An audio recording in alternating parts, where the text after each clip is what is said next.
शिव महापुराण की कथा कहती है शिव मंदिर के 3 स्थान ऐसे हैं जहां पर बैठकर केवल बैठ जाओ तो भी फल मिलता है।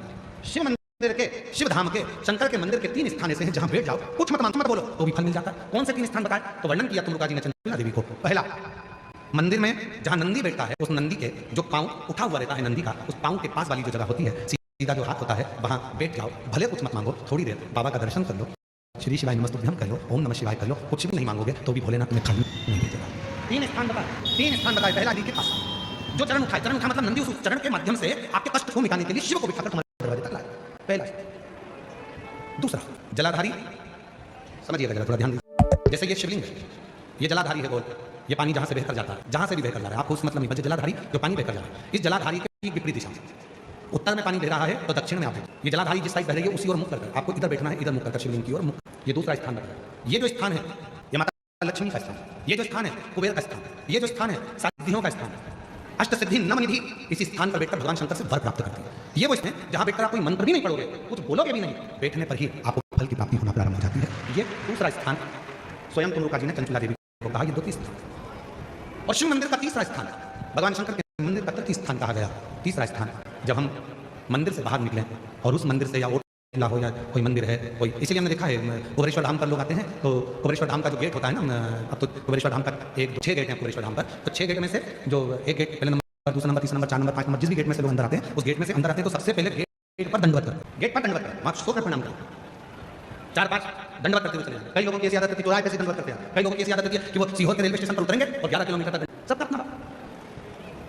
और आप लोगों को सुनकर खुशी होगी कि कुबेरेश्वर धाम के प्रांगण में, कुबेरेश्वर धाम के प्रांगण में 4 नंबर और 5 नंबर गेट से आप कुबेरेश्वर धाम के मंदिर के अंदर ही अपनी गाड़ी खड़ी कर सकते हैं निःशुल्क।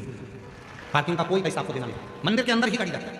बस आपको 4 नंबर 5 नंबर गेट पे पहुंचना है और वहां से मंदिर के अंदर गाड़ी को प्रवेश करो। बड़ी बड़ी बसें भी लगाने के लिए हमने वहां पर सुविधा कर खड़ी हो जाए, सब अपना भोजन बनाए, वहीं पर खाएं, जिसको भोजन बनाना है भोजन बनाए, नहीं को भोजन तो बाबा का भंडारा चलता है सबके लिए। कोई बस का शुल्क नहीं लगना, कोई गाड़ियों का शुल्क नहीं लगना। मंदिर प्रांगण में 4-5 नंबर गेट से अंदर करेंगे, गाड़ियां निःशुल्क पार्किंग आपको वहां प्राप्त होगी, किसी को रुपया देने की जरूरत नहीं। 1 रुपया आराम से आप लोग वहां गाड़ी खड़ी करें, रुद्राक्ष चलें, खाओ पियो, बाबा के घर आयो, अपने पिता के घर आयो, कोई नहीं।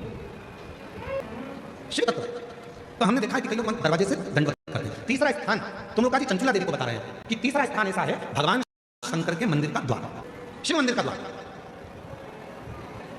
और जो भगवान शंकर के मंदिर के द्वार के बाहर, द्वार से जैसे दरवाजे से थोड़ा सा बाहर निकलकर यदि आप शिव मंदिर की ओर मुख कर आप 2 क्षण के लिए भी बैठते हैं, कोई मंत्र नहीं बोलते, कोई साधना नहीं करते, कोई व्रत नहीं करते, तो भी शिव आपको उसका फल देता है। हम क्या बोलेंगे सभी? पहले नंबर का नंदी का जहां चरण उठा है उसके पास, दूसरे नंबर का जहां जलाधारी पानी बहकर जाता है उसके ठीक विपरीत की ओर जलाधारी की ओर, और तीसरा स्थान शिव के द्वार, फल। जैसे एक नारी के गर्भ में अगर कोई गांठ पड़ जाती है, चेस्ट में गांठ आ जाती है, कोई पुरुष कोई नारी को अगर शरीर में कहीं पर भी गठान हो जाती है, कहीं पर भी गांठ पड़ गई, डॉक्टर को दिखाने जा रहे हो और मन में भ्रम उत्पन्न हो रहा है कोई बीमारी ना लग गई हो, शरीर में कहीं पर भी गांठ हो जाए, कहीं पर आप प्रयास करो।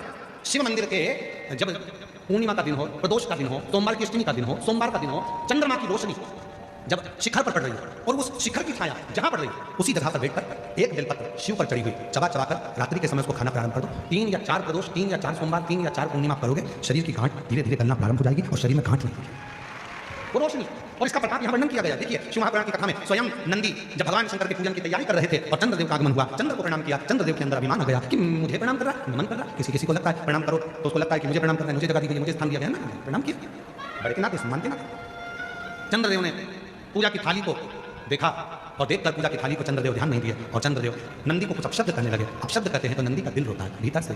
शिव भक्त का हृदय यदि रोता है तो उसका दंड व्यक्ति को भोगना ही पड़ता है। अब चंद्रदेव नंदी को अपशब्द कहकर चले गए, पूजा की थाली को लांग कर चले गए। अब चंद्र की स्थिति जो गई, चंद्रदेव अपने ससुराल में गए और दक्ष प्रजापति ने चंद्र को काया का रोग दे दिया। काया शरीर में एक ऐसा रोग लग गया काया का कि वो छूटता नहीं। कई बार बच्चे जन्म लेते हैं, बुद्धि का विकास नहीं हो पाता, शरीर का विकास नहीं हो पाता, हाथ पैर से कमजोर रहते हैं, पलंग पर सोए रहते हैं, बॉडी काम नहीं करती है, बच्चे चल नहीं पाते हैं, दौड़ नहीं पाते हैं, बैठ नहीं पाते हैं, भोजन नहीं कर पाते हैं, सुन नहीं पाते, बुद्धि का प्रयोग नहीं कर पाते, उनके लिए ये चंद्रशेखर शिव महापुराण की कथा कर रही है। डॉक्टर का इलाज करवाओ, डॉक्टर शिव का रूप है, वो जैसा बताएं वैसा भी करो। और साथ में एक चावल का दाना, एक सफेद दुर्बा में ही बगीचे की दुर्बा जो लगती है, दूब में ही एक सफेद दुर्बा भी लगती है, सफेद दुर्बा, एक चावल का दाना, एक सफेद दुर्बा और एक कनेर, अफूल, ये तीनों शिव जी के मंदिर में प्रदोष के समय पर चढ़ाना प्रारंभ करिए। दुर्बा लेकर जाओ, चाणक्य का जो चावल का दाना है वो लेकर जाओ, चावल के दाने को पीस लो, चावल के दाने को पीस और पीस के उसमें दूध का लेपन, थोड़ा सा 2 बूंद दूध का, गाय का दूध मिल जाता है उसका लेपन कर बच्चे के हृदय पर त्रिपुंड उसी चावल के दाने के दूध का लेपन करें और जो दुर्बा लेकर आए हो उसको पीस कर जो उसको भोजन देते हो भोजन में मिलाकर उसको खिलाइए। धीरे धीरे बच्चे का आप देखेंगे कि वो खुद उठने का प्रयास करेगा, हाथ पर चलने का प्रयास करेगा, बुद्धि काम करना प्रारंभ करेगी और बच्चा एकाग्र चित्त का होता चलेगा। विवेक कुछ प्रदोष कर ध्यान रखिए, प्रैक्टिकल जरूर करें। प्रैक्टिकल का जमाना है, बिना प्रैक्टिकल के काम नहीं चलता। प्रयास आपको करना है, अपने कपड़े की बटन अपने को लगाना है, अपना भोजन अपने को करना है, अपनी खांसी अपने को खांसना है, अपनी छींक अपने को चीखना है, अपना सिर दुखे तो गोली भी अपने को खाना है, तो व्यवस्था भी आपको करना है। शिव भक्त का तो केवल उतना काम है कि आपके सम्मुख में आकर शिव की चर्चा का स्मरण करें। शिव कथा करें, भगवान शंकर का चरित्र करें। दक्ष प्रजापति ने श्राप दे दिया, चंद्र को काया का रोग लगाया। काया का रोग छूटे कैसे, किसके साथ जाए? देवऋषि नारद ने कहा भगवान अपने अपमान को सहन कर लेते हैं, पर भगवान भोलेनाथ अपने भक्त के अपमान को कभी सहन नहीं कर पाते हैं। कभी शिव अपना अपमान सहन कर लेंगे, पर भगवान भोलेनाथ अपने भक्त का अपमान सहन नहीं कर पाते। इसलिए आपको शिव महापुराण की कथा में बार बार कहते हैं भगवान शंकर की कथा नहीं सुनना मत सुनो, पर शंकर की कथा की निंदा मत करो। शिव जी के मंदिर नहीं जाना मत जाओ, पर शंकर की निंदा मत करो। शिव महापुराण में नहीं जाना मत जाओ, पर कोई शंकर का भक्त है, शिव का भजन करने वाला है, शंकर का स्मरण करने वाला है, कोई शिव गुरु है, कोई शंकर को ही गुरु मानकर शिव को ही गुरु के तत्व में जानते हैं, तो उस शिव गुरु की कभी निंदा मत करो, कभी निंदा मत करो। क्यों? क्योंकि शिव अपना अपमान सहन कर लेते हैं, पर अपने शिव गुरु का अपमान शिव कभी सहन नहीं कर पाते हैं। उसकी निंदा कने सुनना हो तो सुनो, नहीं सुनना है तो अपना घर में। कोई नहीं कह रहा तुमसे की कथा में आओ, निंदा मत। कोई मंदिर जा रहा है तो उसकी निंदा मत। कई लोगों की आदत रहती है, कोई माताएं जल लेकर मंदिर जाती है तो उसके ताना कस देते हैं। क्यों कसना? एक दिन जिंदगी का ऐसा आएगा कि तुम पर ताना कसा जाएगा। किसी को शब्द मत, एक उंगली जब हम किसी पर उठाते हैं अपनी ओर जाती है कि तुम अपने अंदर झांक कर देख कि तू कैसा है, क्यों अपमान कर, क्यों शब्द समझ। महाराज पूरी मनुष्य देह में, पूरे मानव के शरीर में केवल हमारे शब्द, हमारी वाणी